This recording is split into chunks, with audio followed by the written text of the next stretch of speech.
minutami bylo přihlášeno 180 městců. Ale pořád nám přichodí nový, takže uvidíme celkový počet, jaký bude.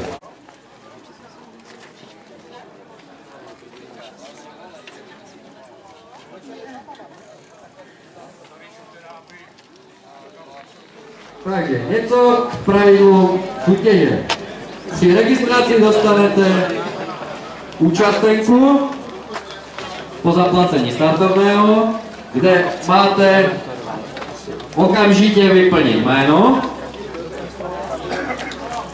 a jsou tam kolonky, kde jsou vypsané zastávky nebo takové hospody, kde po zaplacení nějaké útraty, jakékoliv, dostanete razítko.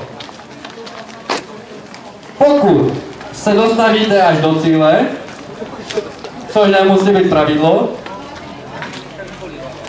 tak při dojetí samozřejmě bude nějaké občerstvení, je tam myslím prase, nějaké kolena a klobásky, záleží v jakém časovém sledu se dostavíte a co zrovna bude teplého. Samozřejmě na tento kupon. Přitom taky dostanete razítko a pokud budete mít splněné všechny tyto razítka, tak samozřejmě tady nepovinná zastávka, to si každý přečte, to je jasné. Je to vlastně poukázka pro losování nějaké tomboly, která bude probíhat, ještě nevíme v jakém časovém pásmu, poněvadž nemáme odhad, ale budeme sledovat trať, abyste se pokud možno všetci, nebo ve větším počtu tady vůbec stihli dostavit. Nemá cenu asi losovat tombolu bez vás, že?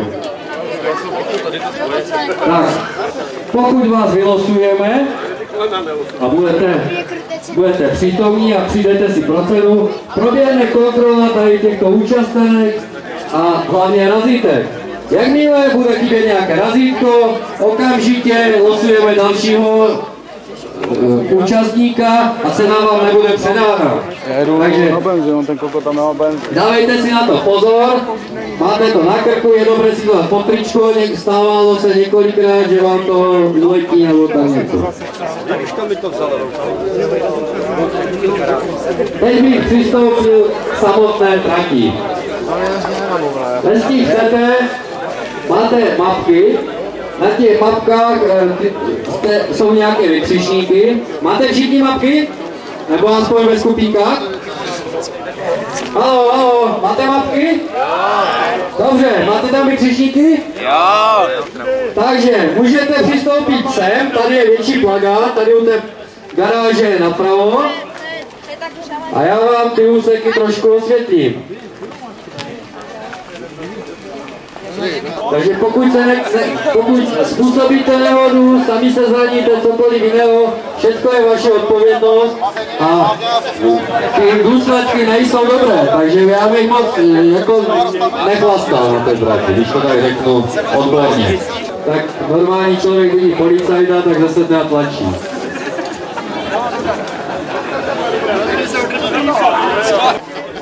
Takže Michale, máš tomu dodanou přilbu, kolo musíš vrátit v pořádku, po případě nějaké poruchy nebo to, tak to dáš do původního stavu, změř si tlak v pneumatikách. Toto pravidlo na tomto kole je jediné. Tento člověk nesmí použít sběrný vůz, nesměl jet ročník dopředu, aby neměl natrénováno. A další ročník samozřejmě taky nepojede. A musí si poradit, jak umí, je to veterán, myslím si, že plnohodnotně jako v pořádku. Takže já si myslím, že má někdo proti tomu, aby jel Michal Bartík? Něco? Já myslím, že ne. Takže nazdar, ať ti to dobře dopadne. Cílí samozřejmě za to čeká odměna, ale to by se tu musel dostat. Jak říkám, pan Hill má zákaz tebe do sběrného vozu a v tom případě mu odevzdáváš týkačku, na razítka to samozřejmě tombola platí, ale cena neexistuje. Na zdraví.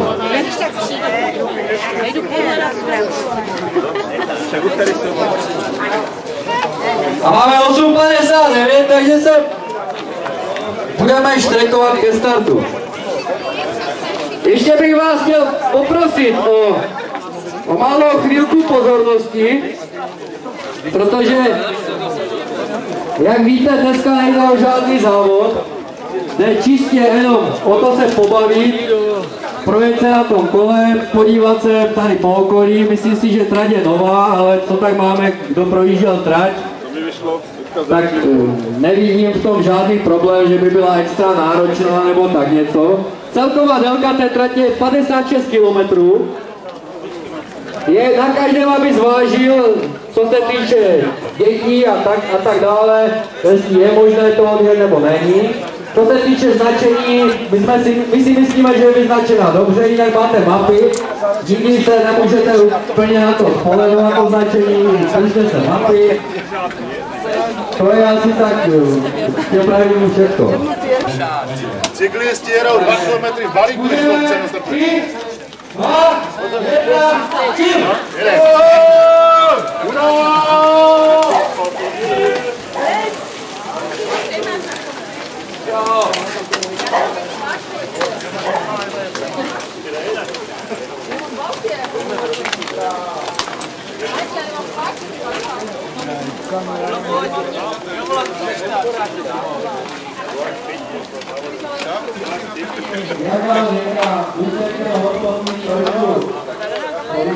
Protože oni stíhají jasná.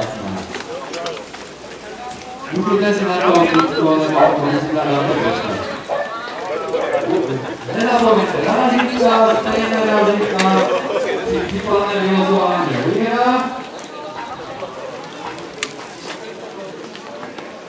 Tak počkáme potom hospodce někde, no, tam bude asi trošku plno v té hospodě. Tak Peťa, nejedem?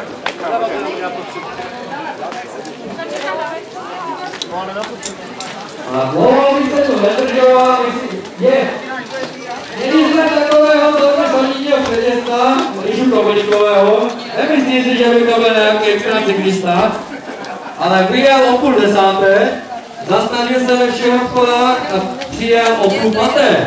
Tak si to nějak tak nesumírujte podle svojich sil nebo tak.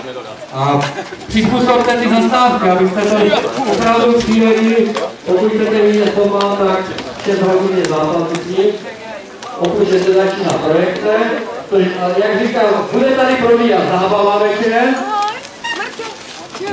hrajou nám tady takové skupiny, no, hraje nám tady Becky zpěvačka se svojí skupinou Neutral, poté vystoupí a nakonec to završí skupina Saturn Rock. Probíhá zábava,